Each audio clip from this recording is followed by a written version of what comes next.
Well, good evening to all of you, and welcome, President DeGioia, Provost Groves, Paul and Chan Tagliabue, all of our guests who are here this afternoon, friends, family, alumni, and especially the class of 2017. Congratulations and welcome to Georgetown's 9th Lavender graduation. I am honored by Shiva's invitation to be with you today as we begin this season of celebration leading to commencement. I'm so moved to see all the students who are here. We recognize your great accomplishments today, and we recognize those people, so many of you here today, who have been your companions in this remarkable journey. And as we gather, 120 students strong from across this great university, law, medicine, graduate, undergraduate, and the School of Continuing Studies, let us take a moment to reflect and to remember. 500 years ago, St. Ignatius reminded us that love shows itself better through deeds than through words. And 500 years later, President DeGioia reminded us of Ignatius's words when he gathered the Georgetown community in the ICC on a cold, rainy October night in 2007 in response to the student-led Out for Change campaign to share his vision of creating an LGBTQ resource center on the Georgetown campus, the first such center at any Catholic or Jesuit university. He spoke that night to a community that had come together, as we do at Georgetown, in care and concern for each other, united in a commitment deeply rooted in our Ignatian tradition.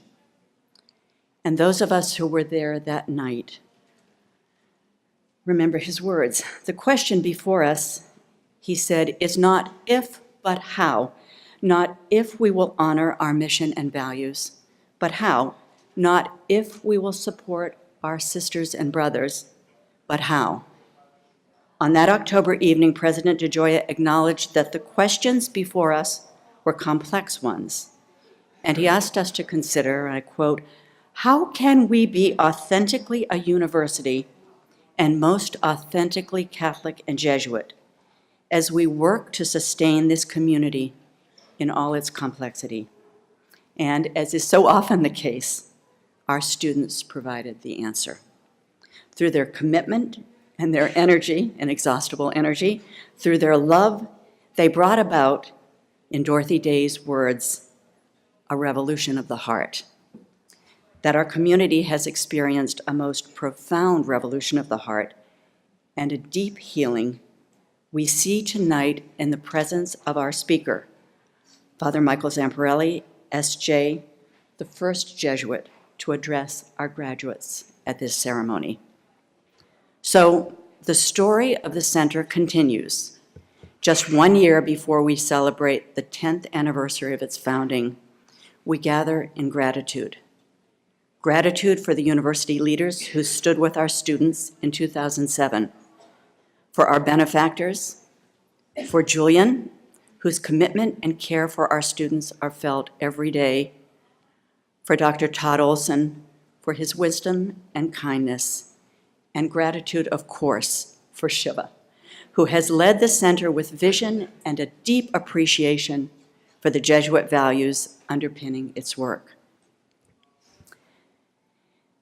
The poet Mary Oliver asks in her poem, What I Have Learned So Far, can one be passionate about the just, the ideal, the sublime, and the holy, and yet commit to no labor in its cause?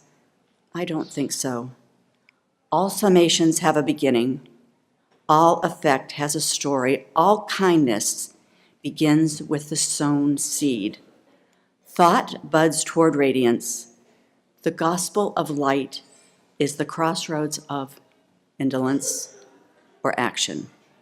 Almost 10 years ago, we were at the crossroads of indolence or action. We chose action, and together we chose the gospel of light. And now it is my great privilege to introduce the president of Georgetown University, Dr. Jeanne J. DeGioia.